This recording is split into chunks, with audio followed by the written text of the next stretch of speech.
मुझे राजनीतिक से भी कोई वास्ता नहीं है, धर्म से पहले वास्ता है। और ये गाय के लिए इन्होंने किया, इनकी कब्र खोद कर छोड़ूंगा मैं।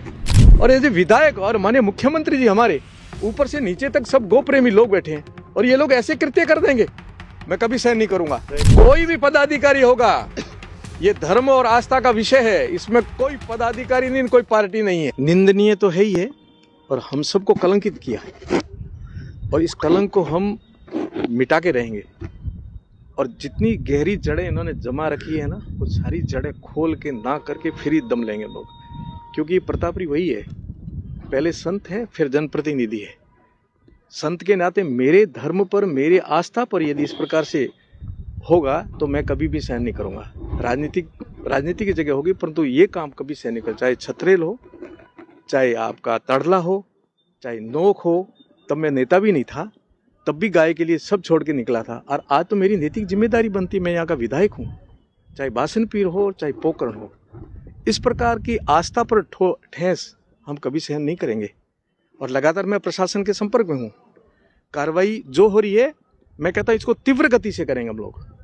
और मेरा माननीय मुख्यमंत्री जी से लेकर के जैसलमेर प्रशासन तक संपर्क और संवाद दोनों बना हुआ है। अब जड़ों में जाकर के जिनकी जड़ें जितनी इन्होंने गहरी बिठा करके इस प्रकार षड्यंत्र रखकर हमें कलंकित किया जा रहा है और हमें कलंक लगा ही है एक प्रकार का, इसको हम सबको लगा है कलंक। पोकरण के जितने हम लोग रहते हैं, जिनकी आस्था हमारे धर्म में, हमारी गाय में है, ये हमारे लिए तो निंदनीय नहीं, मरने जैसा काम है। गौ माता को मार दिया ऐसे, फिर हम क्या है? विधायक का भी औचित्य क्या बनता है, फिर आम जनता का भी क्या औचित्य बनता है? यहाँ के नागरिकों को मेरी हार हम सबको व्यथित कर गई थी कि महाराज हार गए हैं। और ये गाय का जो कलंक लगा है ना काटना, ये भी हम सबको व्यथित कर रही है। ये एक विधायक का विषय नहीं है, एक पत्रकार का विषय नहीं है, आम जनता का भी विषय है, जो आस्था से जुड़े हिंदू परंपरा का विषय है। हमारी माँ गौ माता से बढ़कर के हम किसी को मानते नहीं है। हमारे देवी देवता भी गौ माता से ज्यादा अपने को पूजनीय नहीं मानते हैं। और उसका इस प्रकार से हो जाएगा। और ये जो विधायक और माननीय मुख्यमंत्री जी हमारे ऊपर से नीचे तक सब गो प्रेमी लोग बैठे हैं और ये लोग ऐसे कृत्य कर देंगे, मैं कभी सहन नहीं करूंगा।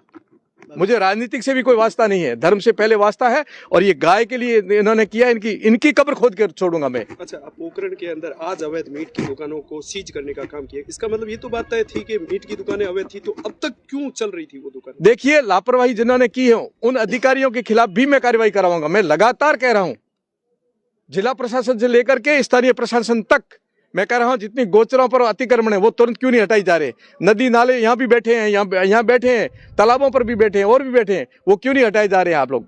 और गोचरों में और ओरणों में विशेष रूप से फसलें कर रहे हैं लोग, वहां कुछ का कुछ करके बैठ जाएंगे, ये थोड़ा ही चलने देंगे।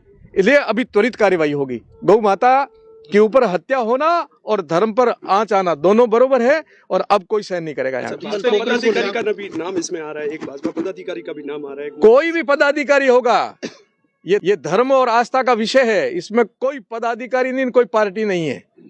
जड़ों में जाकर के तह करके जांच करके और जो अपराधी होगा उसके खिलाफ सख्त से सख्त कार्रवाई करवाएंगे। पोकरण को लेकर बाप जी कल बंद को लेकर आह्वान किया, क्या ऐसा? देखिए, ये पोकरण की जनता आक्रोशित है और निश्चय ही जनता जिस विषय को लेकर के आ रही है वो हम सबके लिए चिंता का विषय है और जनता किसी से रुकेगी नहीं।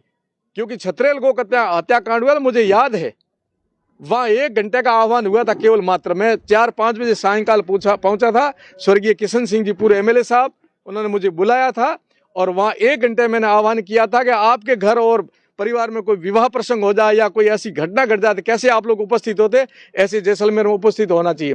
मैं धन्यवाद दूंगा जनता का जैसलमेर की कि उस समय 14-15 हजार गौ माता के नाम से इकट्ठे हो गए और सबको मना के छोड़ा, अपराधियों को हमने गिरफ्तार करवा के छोड़ा।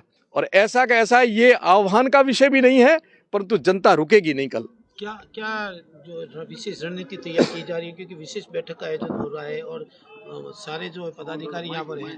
नहीं, रणनीति का कोई विषय नहीं है।